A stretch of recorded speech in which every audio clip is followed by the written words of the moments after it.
Here's Brody Brazil. So we're now up to 104 games for the NHL to go ahead and make up eventually. Now they can do this. It's possible. It's not going to be easy. I'll explain that in just a second. But the scope of these games, it goes all the way back to November 16th, right? And there are also games in the future all the way till January 22nd. After that, we're not even there yet.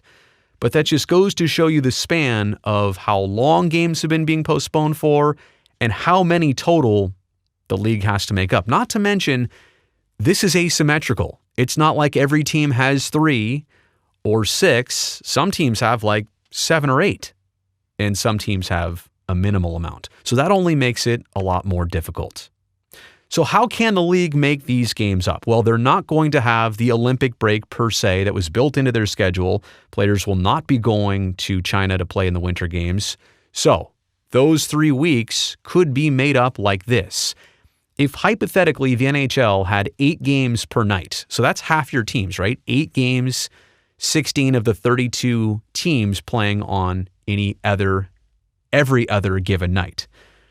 That means that, and that's a pretty aggressive schedule to be playing every other night with no set days or nights off in between.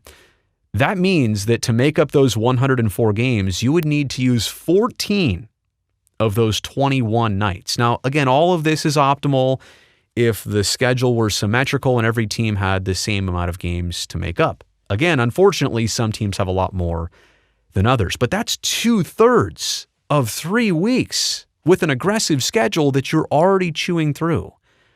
And my last point here, we're still not even done with changes and more postponed games.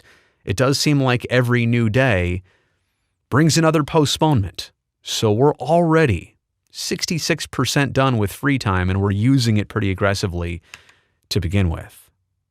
What do fans say about this? I posted this earlier today on Twitter when it was only 103. 8% said, hey, no big deal. They know about those 3 weeks. But the other 92%, including 50% saying, uh-oh, the other 92% are at least interested, if not a bit worried about this situation and scenario.